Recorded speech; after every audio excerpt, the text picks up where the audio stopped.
माछ बेसर तो आपण मैंने आगुरी बहुत बनई थे ये थरे बनातु गरम भात सहित खावाई बहुत भल लगे। यहीटा देखापी जी सुंदर खावाई भी बहुत टेस्टी। एमती टेस्टी माछ बेसर बनवाई भिडियो शेष पर्यंत देखंतु। रेसिपीटी भल लगे भिडियो को लाइक कर दिंतु, चैनल को सब्सक्राइब कर दिंतु। एमती माछ बेसर बनातु देखिए घरे समस्त को बहुत पसंद आसीबो। चलतु ताहले भिडियोटी स्टार्ट करिबा। प्रथमे माछ को भल भाबरे धोई नेबा। एठी देखंतु माछ को मु भल भाबरे धोई कि नै आसीची।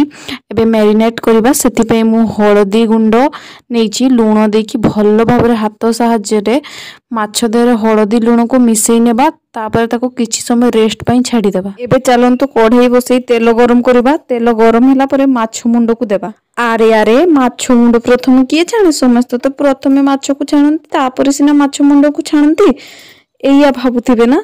कहूची लास्ट रे माछ मुंड छाणिले भल की छाणी हुएनी, काहे कि ना कढ़ाई रे कम तेल थाए। सेति पय पुणी थरे तेल देकी छाणिबाको पड़े, नचेत कम तेल रे छाणिले भल की भाजी हुएनी। सेति पय प्रथमे मुंड को भाजी नेली। एबे चलंतु सबु माछ गुडा को अल्प अल्प करी भाजी नेबा। भाजी होची से पर्यंत हम मसलाटा बनेबा। सेति पय मु गोटे बड़ पियाज नेइची, रसुण 10 रु 12 कला, गोटे इंच अदा, टमाटो सॉस बदले टमाटो भी नहीं पारिबे, गोटे चम्मच जीरा, 2टी इलायची, दालचीनी, गोलमरीच, धनिया, सरिष ए सब को अल्प पानी देके चिकन करी बाटी नेबा। एठी देखंतु मु मसला को बाटी की नहीं आसीची।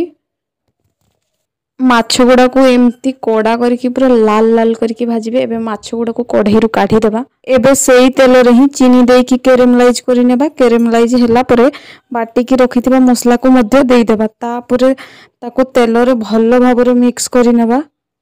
गोटे मिनिट परे हळदी गुंड देई देबा। तापरे ताको मिक्स करि नेबा। मिक्स करि सारला परे लंका गुंड को देई देबा। तापरे ताको भी भलो भाबरे मिक्स करि नेबा। एबे आउ किछि समय सब को भाजीबा। तापरे सेथिरे स्वाद अनुसार लूण देई देबा, मिक्स करि देबा। किछि समय भाजिला परे आमे ता देहरे पानी अल्प देकी आउ किछि समय पय मसलाटा को भाजीबा। मसला रो तेल बाहरले आमे सेथिरे झोल पय पानी देई देबा। पानी सेतिकी दियंतु जेतिकी आपन को झोल दरकार। तापर झोल फुटिवा पर्यंत अपेक्षा करंतु। झोल फुटी गला परे सेथिरे भाजी के रखिथिबा माछ सब को गोटे गोटे करी पकई दियंतु। माछ सब को झोल सब फुटिवा पय 4 रु 5 मिनिट पय छाडी दियंतु। तापर आपन कर जेतिक झोल दरकार सेई अनुसार गरम मसला देकी गैस को बंद कर दियंतु। एबे हमर पूरा टेस्टी माछ बेसर रेडी। या को एबे गरम भात सहित परसी दियंतु। थाली रु केते बडा भात सरी जीव जणा भी पड़िबनी।